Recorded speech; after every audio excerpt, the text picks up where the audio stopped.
Hi, I'm your host Vasco Duarte. Welcome to the Scrum Master Toolbox podcast, where we share tips and tricks from Scrum Masters around the world.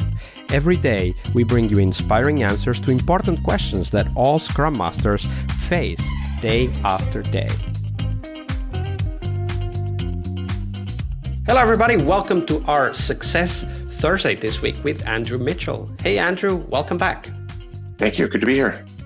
So, Andrew, retrospective is going to be our first topic. We'll talk about success later on, but let's focus first on what is your favorite retrospective format and why? I hope this doesn't feel like a cop-out, but I'm going to start with an answer that is the best retro format is the one that works best for the team. So here's one that's working for me right now. And I learned it from a colleague of mine who is incredibly new to the Scrum Master role, and young and so impressive. She started surveying the team. So we were in a Microsoft shop. If you're in a Microsoft shop, you can put together quick forms and put together a survey really quick. There's probably other tools that are quick. And we just simply ask a couple of questions. I get the team to write their happiness on a scale of 1 to 5, and then almost a start, stop, continue. What's going well this sprint? What didn't go well, and what would you like to improve on? And we do that a couple days before the end of the sprint. We put that data up on a page and share it with the team, and it generates great conversations. So not everybody does a survey, but most do. It means most people have thought about the answers coming into the retrospective.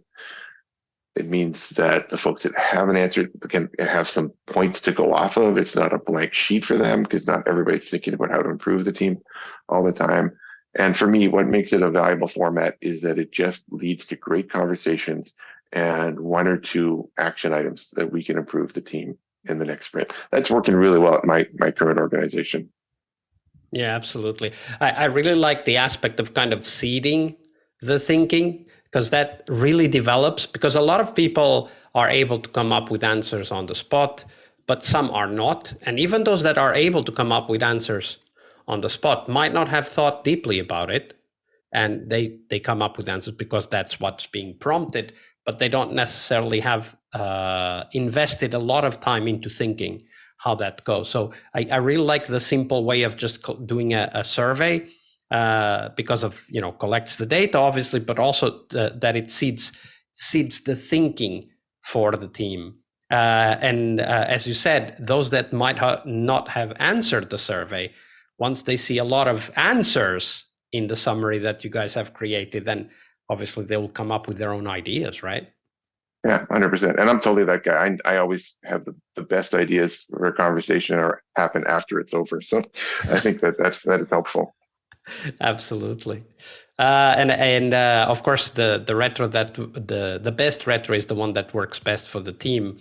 And that's another aspect that we need to take into account, that the survey might be right, the survey might not be right, or sometimes the survey is right, but the questions need to be different as well. So as you said at the beginning, there's a caveat.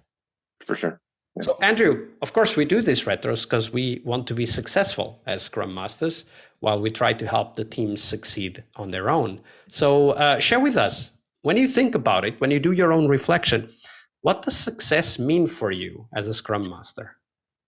Yeah, again, I'm going to use what I hear a lot of other folks in this podcast say, which is it's really almost working myself out of a job. And what does that look like? For example, the team going through some of the Agile events like daily Scrum or planning without much input from me. I have a litmus test. If I've said very little in a meeting, that means the team has probably got a high level of maturity. So I love to see it when team members are reminding other team members of some of the Agile principles or the Scrum values and bringing stuff up in the meetings. And as I said earlier this week, I like to embrace the awkward silence, and I'll often be quiet and see if someone speaks up. And when they do, I smile to myself. When teams can go through refinement meetings without me, right? When they can just go and talk about stories and do that really well. And I think one of the great examples is when I can go on vacation knowing the team is going to be fine. I went on vacation a year ago with a new team, and I just called it and decided to make a 3-week sprint because I was going to be way during sprint planning, and I knew that team just wasn't ready. They were deep in the midst of a release and very immature at that time. Great people, low agile maturity. So that's if you know that that's going to be a problem, that means your team's not quite there yet. Another kind of anti-pattern that it actually also revolves around vacation. I went on a vacation a few years ago, and when I come back, we had decided to change from a Scrum process to a Kanban process. Nothing wrong with Kanban, but as I dug deeper, one, they did it when I wasn't there. Two, it turned out it was the driver was the tech lead. The team didn't really want to do it, and three, the product owner wasn't really into it. They just thought that they had to because this tech lead was also a manager. So clearly these are signs of things not going well. That's a really unhealthy sign. Another unhealthy sign, or another bad sign, is unhealthy conflict within the team. Like, you always have a certain amount of friction in the team. Again, you may have really healthy debates over how to implement a story in code, or what exactly the best way to do something, or even the top priorities. Engineers may debate a product owner with what a priority is, and maybe they're advocating to tech debt. But if you're having an open conflict or fights in the team, like that's a bad sign. I remember having some engineers complain about another engineer at lunch, and then they stopped when that engineer came in. Those are signs of bad behaviors. The good behaviors I actually saw in this one team, it's almost something you can't measure, although you can measure it with a team happiness survey, which I like to do, 1 to 5 about how happy you are in the sprint, but also the kind of the qualitative measurements of how the team feels, how you see them interacting, whether they're reaching out to product, or sometimes reaching past product owners to the customer and actually talking to the customer about how to do things. We had a team that worked, part of our product was used by the call center, and when that team's reaching out to the call center folks without needing to involve the product owner, those are all signs of really healthy self-managing teams. Yeah, and there's an aspect that you mentioned kind of deeply as you gave the examples, but named it now at the end, which is this self-managing teams, right? And that's a key aspect that we are there to enable. When you say you like the description of working ourselves out of a job, I think that the aspect of self-management often gets kind of implicitly mentioned, but not explicitly mentioned. I think is really important for us to acknowledge that it's not so much as we work ourselves out of a job, is that the team doesn't need us to do what is their job, right? And you gave quite a few examples. I won't go through all of them. But when the team is dependent on us, like they can't do their job without depending on us or the product owner or a leader or tech lead or whatever, then those are the anti-patterns, right? Like the team isn't self-managing. And what I think about this aspect of the self-management is that in order for us to be able to help teams to achieve that level of self-management, we also need to be constantly aware of when we are interrupting the process of learning for that team, right? Because self-management doesn't suddenly materialize. It's something that is developed over time. So how do you keep yourself in check? How do you keep yourself accountable?